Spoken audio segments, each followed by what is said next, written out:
Welcome to episode 8 of the MDF Midseason Reviews. We are looking at Lanian.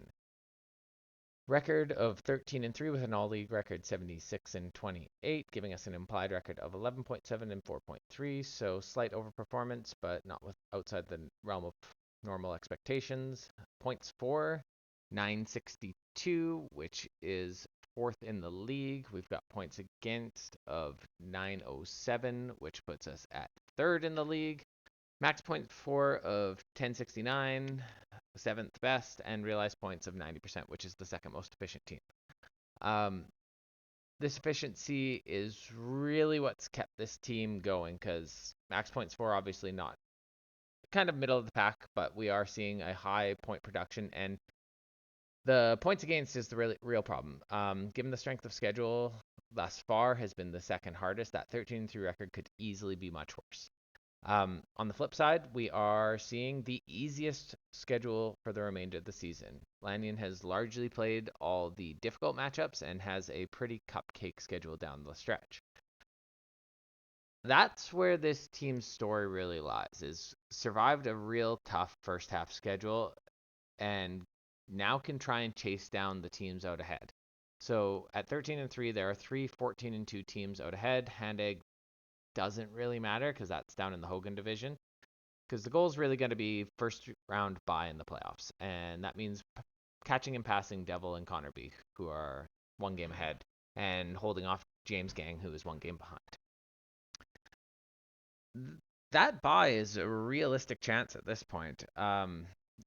Devil actually has the hardest schedule down the stretch, so combine that with Landian having the easiest schedule, overcoming a one-game deficit doesn't seem difficult. Now, tiebreaker is almost certainly going to Devil because of the points for, so that means making up 2 games in a 6-week span.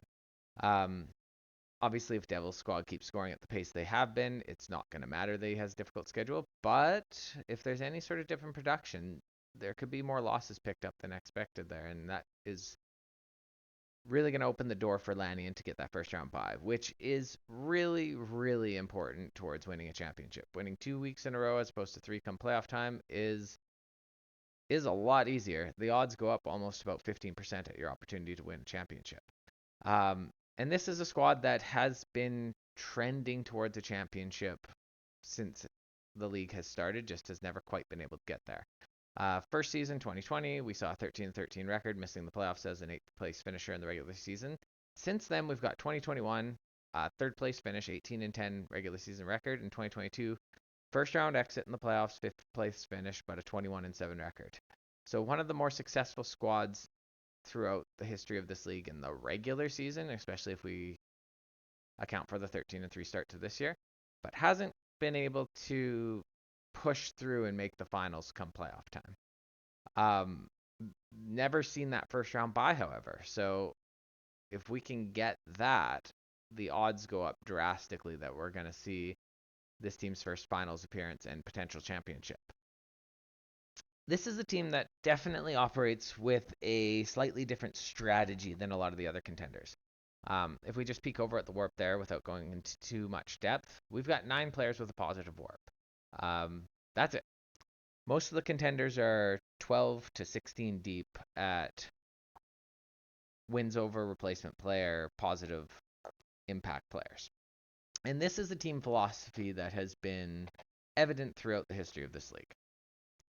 Lanian tends to build a starting lineup full of studs as much as possible, but at the expense of depth. And really, it is a strategy that does lend itself towards potential championships. So it's a high risk strategy. Injuries do impact a squad like this a lot more than they do one with some depth. But should the squad stay healthy, I mean, come playoff time, all that matters is your starting lineup. The 8 players you put forward that week. Points on your bench do nothing for you. So this is a squad angling towards a championship, has been implementing a strategy that is focused solely on that, and it'll be interesting to see how these last 6 weeks play out. Given the strength of schedule, I suspect this will be a squad that is going to see a lot of wins down the stretch here. It's just a matter of what the other contenders do, but playoffs are almost a certainty at this point, like 99% plus. Top dynasty assets, no surprise here. Patrick Mahomes, Josh Allen leading the way, both just league-breaking tight ends, quarterbacks. Um, top five, arguably top two, top three for at least for fantasy production and just real life quarterback.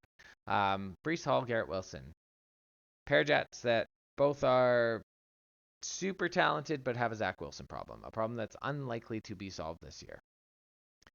There's obviously videos of Rodgers out there prancing around throwing a ball, but it's I just I can't be brought to believe that there's any opportunity that Rodgers is back this year. The time frame just doesn't line up with any sort of Achilles recovery we've ever seen. Like not even close. But so suspicion is they've got a Zach Wilson problem for the rest of this year. Obviously the Jets are focused on solving that problem. They went out of their way to do it this year. They will do so again in the offseason. So though they are contributors now, probably hindered more than is ideal with Zach Wilson. TJ Hawkinson now in a similar boat with Kirk Cousins tearing his Achilles. Who's to say what a Jaren Hall, Nick Mullins, Joshua Dobbs quarterback three-headed monster looks like out there? Targets are almost certainly going to still be there. He's an elite asset at the tight end position. He's someone easy to lean on. He gets himself open and he gives easy throws to his quarterback. But the quality of the throws is going to take a hit. Like, but none of those guys are going to perform at the level that Kirk Cousins does, and the team's probably not going to throw as often as they would with Kirk Cousins back there. But at a position where it's hard to find game breakers, hard to find impact players, TJ Hawkinson remains one of the better tight ends in the league, even with a suspect quarterback backfield. The picks are kind of where this team's a little different than a lot of the other contenders. 2 first-round picks. I mean, most of the contenders don't even have one right now. Those are pieces that come the trade deadline or leading up to the trade deadline here could definitely be leveraged to either tier up at a position, which would be on strategy or on point for this squad, or simply to address injuries that arise over the next few weeks, or uh, bring in a depth piece if necessary. Probably not given this team's history, but definitely a possibility. Um, there's not a lot more to say beyond, to be honest. Like it'll be really interesting to see how the remaining weeks play out, where this team finishes. It's gonna be in the playoffs, but do we see that bye? As a league, it's probably something that whether Devil gets the bye or not is gonna be really impactful to the league as a whole. Those 2 first round picks don't mean anything if Devil wins. So it'll be uh, I'll be interested to see if Lanian can find a trade that makes sense utilizing those picks, knowing that you can't take them into the off season if Devil wins. So I don't know.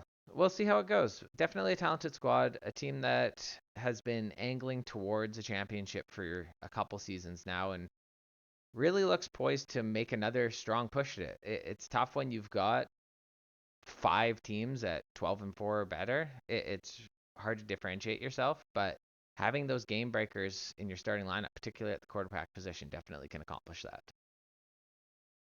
Until next one, I'm out.